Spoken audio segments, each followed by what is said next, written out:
Atenção! Este vídeo não é um ataque à sua fé. Se você acredita em Deus, ótimo. Se não acredita, tudo bem.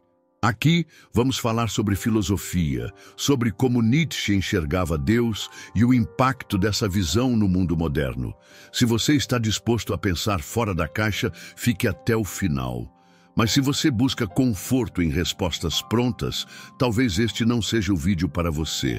Vamos lá. Neste vídeo, vamos explorar como Nietzsche via Deus, a religião e o impacto da sua ausência. Falaremos sobre a crise de sentido que isso gera, sobre o niilismo e sobre a necessidade de superação dessa condição.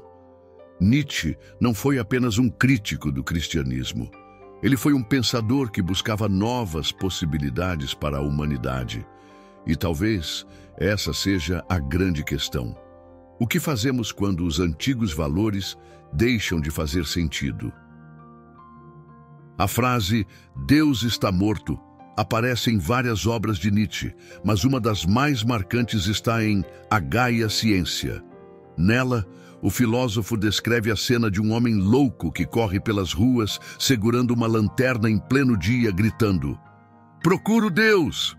As pessoas ao seu redor riem e zombam dele, até que ele para, encara a multidão e diz: "Nós o matamos. Vocês e eu somos todos seus assassinos." Quando Nietzsche diz "Deus está morto", ele não está celebrando um ateísmo militante, tampouco a morte de tal divindade. Ele está descrevendo um fato cultural. A ideia de Deus, como fundamento moral e metafísico da civilização ocidental, perdeu sua força. Ele via isso como um evento trágico, um divisor de águas na história da humanidade. Se Deus era a base da moralidade, dos valores e do sentido da vida, então sua morte nos deixava sem direção. Mas ele também sabia que a crença em Deus já não era mais sustentável. O avanço da ciência e da filosofia havia enfraquecido as bases metafísicas da religião, e era só uma questão de tempo até que isso se tornasse evidente para todos. A morte de Deus não significa apenas o fim da crença em um ser divino, significa o colapso de toda uma estrutura de valores que foi construída em torno dessa crença. Sem um Deus para estabelecer o que é certo e errado, o bem e o mal deixam de ter um fundamento absoluto. O que sobra então? O vazio. E esse vazio tem um nome: niilismo. Nietzsche viu o niilismo como o grande desafio da modernidade. Ele acreditava que, ao perder a fé em Deus, a humanidade corria o risco de cair em um estado de desespero e falta de propósito. O perigo do niilismo não é apenas a ausência de sentido, mas a tentação de se conformar com essa ausência, de desistir de buscar algo maior.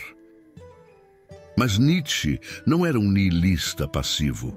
Para ele, o niilismo precisava ser superado. O fim de Deus não deveria ser o fim da humanidade, mas sim um novo começo. E esse novo começo exigia uma transformação profunda, uma reconstrução dos valores. Em seu livro Assim Falou Zaratustra, Nietzsche apresenta a ideia do super-homem, um indivíduo que supera a moralidade tradicional e cria seus próprios valores.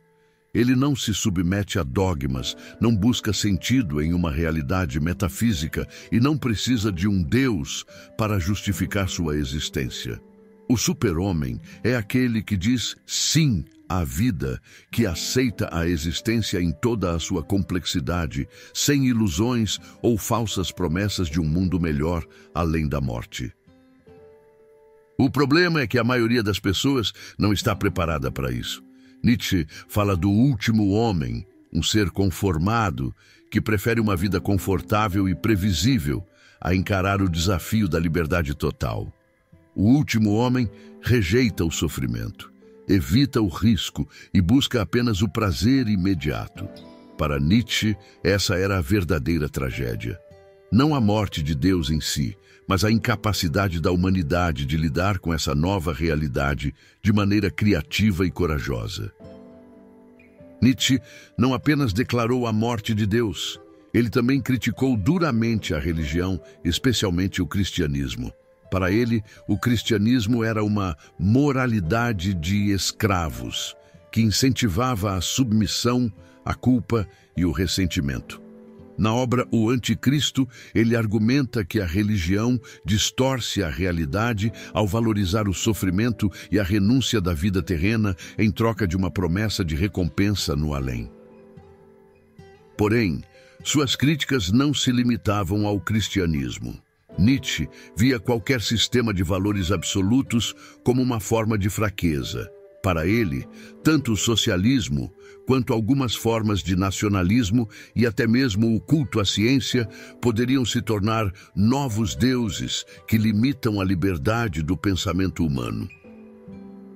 Se Deus está morto, então o que fazemos agora? Nietzsche não nos dá respostas prontas. Ele nos desafia a encontrar as nossas próprias. Ele acreditava que a única maneira de superar o niilismo era criar novos valores, afirmar a vida e assumir a responsabilidade pelo nosso próprio destino. Mas é mais fácil falar do que fazer. Será que realmente conseguimos viver sem um Deus? Ou ainda precisamos de algo superior para dar sentido à existência? Nietzsche nos força a encarar essas questões de frente, sem medo e sem ilusões. E agora eu quero saber de você. Como você encara essa ideia? A morte de Deus é um problema ou uma oportunidade? Nietzsche estava certo ou exagerou? Deixe sua opinião nos comentários e vamos continuar essa discussão. Se você deseja se aprofundar neste tema, acesse na descrição do vídeo o link para a compra das obras de Nietzsche. A leitura de A Gaia Ciência, Assim Falou Zaratustra e O Anticristo poderá trazer um embasamento mais consistente para ajudar em discussões relacionadas a esse assunto. Se este conteúdo fez você pensar e adquirir conhecimento, curta e compartilhe com alguém que também goste de desafiar as grandes questões da existência. Até o próximo vídeo.